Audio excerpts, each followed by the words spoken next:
GRT के smart class में आपका स्वागत है। टैली के आज के अध्याय में सीखेंगे payment voucher in double entry mode.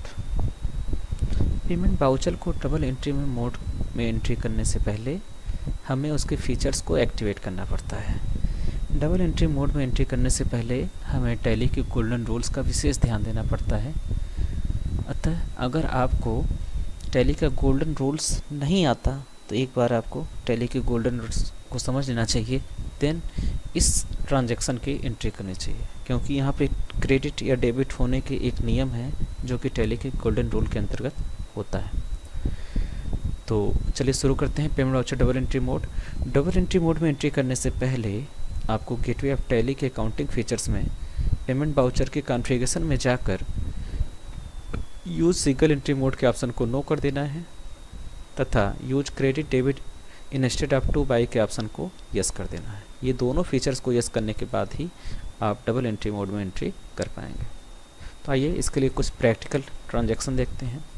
पहला ट्रांजैक्शन है on ₹17,000 paid to Laxman limited in full settlement against their bill number LAX/002/041 by cheque number cheque drawn on BOP dated 12 April, cheque number इतना। Laxman limited को ₹17,000 का full settlement किया गया उसके bill number LAX/002/041 के लिए, और यह पेमेंट जो है बैंक ऑफ बड़ौदा के चेक के द्वारा किया गया, जिसका चेक का नंबर 580। तो डियर, तो इसमें एक शब्द आया फुल सेटलमेंट। फुल सेटलमेंट का उपयोग वहाँ पर करते हैं जहाँ पर बिल की राशि कुछ और हो और हम उसमें पेमेंट थोड़ा सा कम करें। फॉर एग्ज़ाम्पल, आप किसी भी शॉपिंग मॉल में जाते हैं, किसी भी शॉप पे जाते हैं, वहाँ पर आपको जो इनवॉइस मिलता है वो समथिंग एग्ज़ाम्पल के 920 है, 920 है, और आप उसको 900 पेमेंट करके बोलते हैं कि भाई साहब हिसाब बराबर कर लीजिए। That is called full settlement in the terms of tally. Tally के शब्दों में इसी को फुल सेटलमेंट कहता है, जहाँ पे बिल की राशि थोड़ी सी ज़्यादा है और थोड़ा सा आप उसे कम पेमेंट करके और बोलते हैं फुल सेटलमेंट कर लीजिए, मीन्स हिसाब किताब बराबर कर लीजिए। इस चीज़ को ही फुल सेटलमेंट बोला जाता है। तो जहाँ पर ऐसे ट्रांजैक्शन आते हैं वहाँ पर जो बची हुई अमाउंट है, फॉर एग्ज़ाम्पल जैसे एग्जाम्पल के लिए मान लेते हैं कि यह बिल हमारा 17,250 का था और इसमें 17,000 रुपये पेमेंट किया गया, मीन्स ये 250 रुपये जो आपको छूट मिल रही है, इस छूट की एंट्री भी आपको रिकॉर्ड करनी पड़ेगी। क्यों? क्योंकि यह छूट आपका एक प्रकार का डिस्काउंट है जो कि आपको मिला है, और यह डिस्काउंट प्राप्त होना मतलब एक प्रकार का आपको इनकम होना है।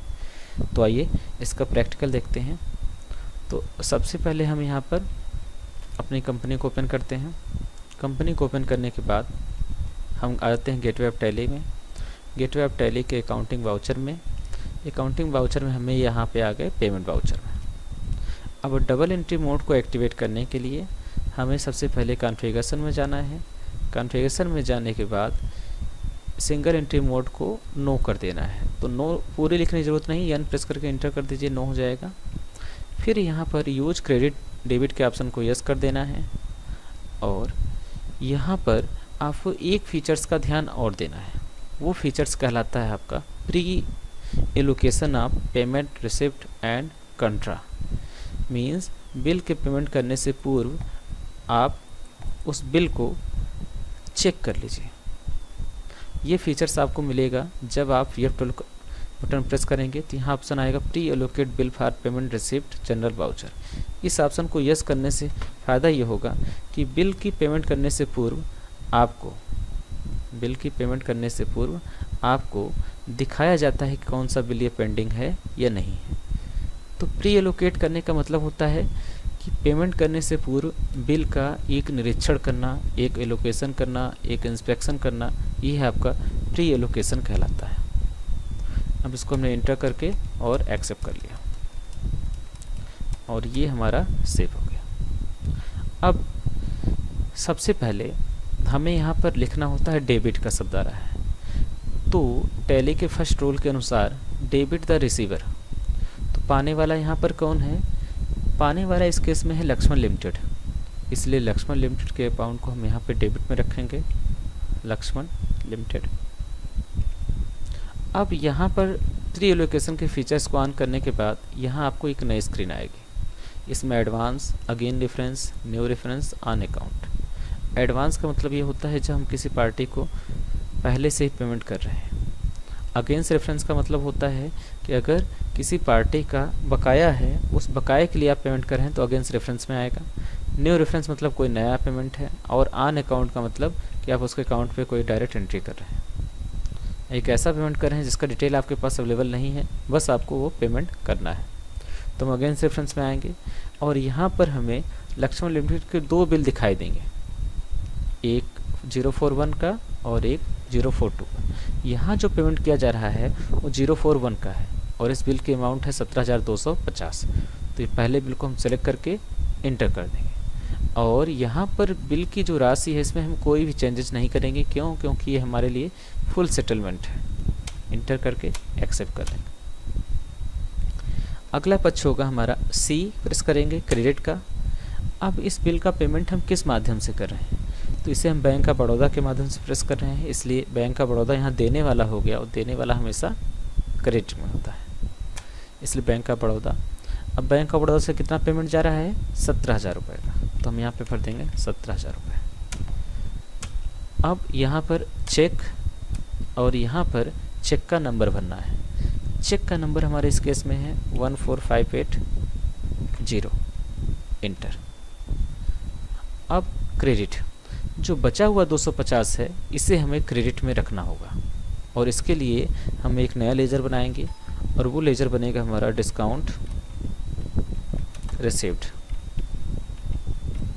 ये लेजर हमारा बनेगा डिस्काउंट रिसीव्ड और यह आएगा एक प्रकार का इनडायरेक्ट इनकम, क्योंकि डिस्काउंट मिलना एक प्रकार का लाभ होना है और इसको हमने एक्सेप्ट कर लिया।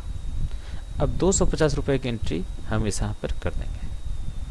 अब इस नरेशन में हमें हर एक चीज़ क्लियर लिखना होगा, तो अब हम यहाँ पे लिखेंगे being RS 17,000 paid to Laxman limited against bill number LAX/002/041 and RS 250 received as discount by bank of Baroda. Enter except. ये हमारा एंट्री एक्सेप्ट हो गया। सेम इसी प्रकार से हमें दूसरी एंट्री करनी होगी। तो चलिए अगले ट्रांजैक्शन पे आते हैं।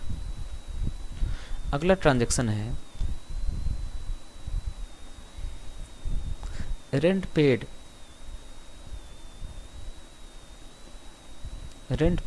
₹2000 बाई कैश ऑन 12 अप्रैल। 12 अप्रैल को रेंट पेमेंट किया गया 2,000 रुपये। चलिए इसकी भी एंट्री करते हैं। कैश के माध्यम से पेमेंट किया गया है, तो सबसे पहले हम यहाँ सेलेक्ट करेंगे रेंट का पेमेंट एक प्रकार का खर्च है। तो सबसे पहले हम देखेंगे कि यहाँ कोई रेंट का लेजर बना है या नहीं है। तो Alt C से हमें एक लेजर बनाना पड़ेगा और वह लेजर हमारा बनेगा रेंट पेड के नाम से। तो यहाँ पर हमें एक रेंट के नाम से लेजर बनाना होगा और जितने भी रेंट की पेमेंट करेंगे ये सारे पेमेंट हमें इसी में लिखने होंगे। रेंट पेड ये एक प्रकार का खर्च है, इसलिए इसको रखेंगे इनडायरेक्ट एक्सपेंस के अंतर्गत। और यहाँ पर हमने 2,000 रुपये का रेंट दिखा दिया। क्रेडिट करना है जिस माध्यम से आप पेमेंट कर रहे हैं, कैश। टैली के नियम के अनुसार भी देखें तो कैश एक प्रकार का रियल अकाउंट है और व्यापार से जा रहा है और जाने वाली वस्तु को हम क्रेडिट करते हैं। अब यहाँ पे हम लिखेंगे being RS 2000 paid for rent by cash. 2 हो गया।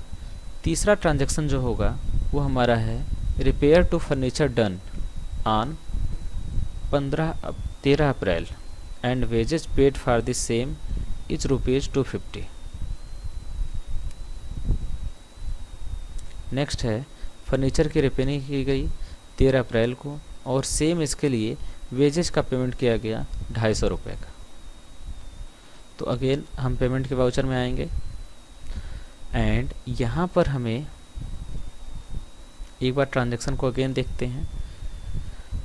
तो ये ट्रांजैक्शन हमारा है डबल एंट्री मोड का। तो यहाँ पर हमें इस ट्रांजैक्शन को देखना होगा कि फर्नीचर की रिपेयरिंग का पेमेंट की मजदूरी ₹250 पेमेंट किया गया बाय कैश। तो यहाँ पर इसका हमें नरेशन बनाना होगा। तो डियर फ्रेंड्स, जितने भी एसेट्स हैं अगर उनकी रिपेयरिंग के लिए हम कोई भी खर्च करते हैं तो हमें उसके लिए एक कॉमन लेजर बनाना होता है। वह लेजर होता है रिपेयर एंड मेंटेनेंस का और यह जाता है इनडायरेक्ट एक्सपेंस की कैटेगरी में। तो आइए सबसे पहले हम खर्चों का लेजर बनाते हैं और यहाँ हमें लेजर बनाना होगा Alt+C से रिपेयर एंड मेंटेनेंस। इस लेजर को हम बनाएंगे इनडायरेक्ट एक्सपेंस के अंतर्गत और इसमें हमें भरना है 250 और यह पेमेंट किया जा रहा है कैश के माध्यम से। सो हमने यहाँ पे ले लिया कैश। अब यहाँ पे लिख लेंगे being RS 250 paid by cash for repairing of furniture और इसको हमने एक्सेप्ट कर लिया। 3 ट्रांजैक्शन हो गया। चौथा है जो हमारा नेक्स्ट ट्रांजैक्शन है 4 नंबर का, यह है advertisement expense ₹4852 paid on 15 April by SBI। Cheque number इतना। प्रचार का जो खर्च था वो ₹4852 SBI के इस चेक नंबर से पेमेंट किया गया। आइए इसकी एंट्री देखते हैं। तो सबसे पहले हमें क्या करना है, यहाँ पे सेलेक्ट करना है पेमेंट वाउचर में डेबिट द एक्सपेंसेज। तो एडवर्टाइजमेंट का एक्सपेंस का एक लेजर हमें बनाना पड़ेगा Alt+C से एडवर्टाइजमेंट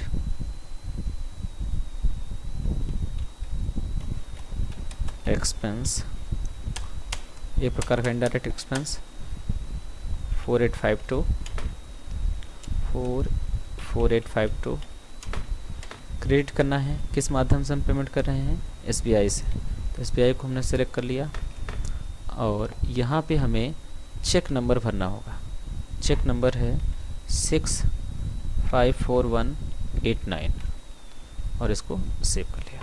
अब यहाँ लिखेंगे being RS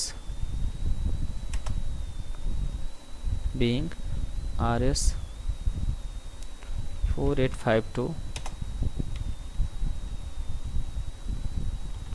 paid for advertisement expense by SBI and check number 654189 accept। Again next transaction, अगला ट्रांजैक्शन है हमारा 5 calculator at the rate 200 each, 2 stapler at the rate 25 page and 1 punching machine at the rate ₹75 purchase for office use from Sharma stationery mart and 24 April by cash.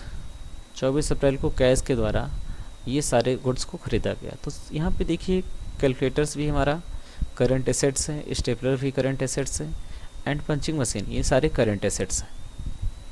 तो friend, इन सारे current assets के लिए हम एक नया laser बनाएंगे और वो लेजर होगा हमारा ऑफिस इक्विपमेंट। तो इसके लिए हम आ जाते हैं वापस अपने टैली में और यहाँ पे डेबिट करेंगे हम Alt+C से एक नया लेजर बनाएंगे ऑफिस इक्विपमेंट। यह हो जाएगा हमारा करंट एसेट्स और यहाँ पे हमें टोटल अमाउंट कैलकुलेट करके लिखना होगा। तो कैलकुलेटर अब हमें यहाँ पे ओपन करना है। कैलकुलेटर के लिए Ctrl+N करेंगे तो एक कैलकुलेटर का दाम 200, तो 200 इंटू 5 प्लस 2 स्टेपलर हैं, एक का दाम 25, 25 इंटू 2 प्लस 75 का एक पंचिंग मशीन है, 75 इंटर करेंगे 1125। तो यहाँ पर हमें वही वैल्यू भरनी है 1125 एंड क्रेडिट, एंड इसको हम लिख लेंगे कैश के माध्यम से। अब हम यहाँ लिखेंगे being office equipment purchase ₹1125 by cash except. इस प्रकार से ये सारे ट्रांजैक्शन हमारे एंट्री हो जाएंगे। पुराने की तरह इसे भी देखने के लिए हमें डिस्प्ले में आना है, डिस्प्ले में आने के बाद हमें डे बुक में आना है, और डे बुक में आने के बाद ये सारी चीज़ें हमें यहाँ पर दिखाई देंगी। यहाँ भी सारे लेजर्स हमें इस प्रकार से दिखाई देंगे। अभी तक हमने जितना भी पेमेंट किया वो सारे पेमेंट हमें इस प्रकार से दिखाई देते हैं। तो ये मेन मोटो होता है, किसी भी ट्रांजैक्शन की एंट्री करने के बाद अगेन आप उसको डे बुक में आके चेक कर लें तो आपको पता चलेगा उस पर डे किस उस डे की आपकी क्या एंट्री है। Thanks for watching.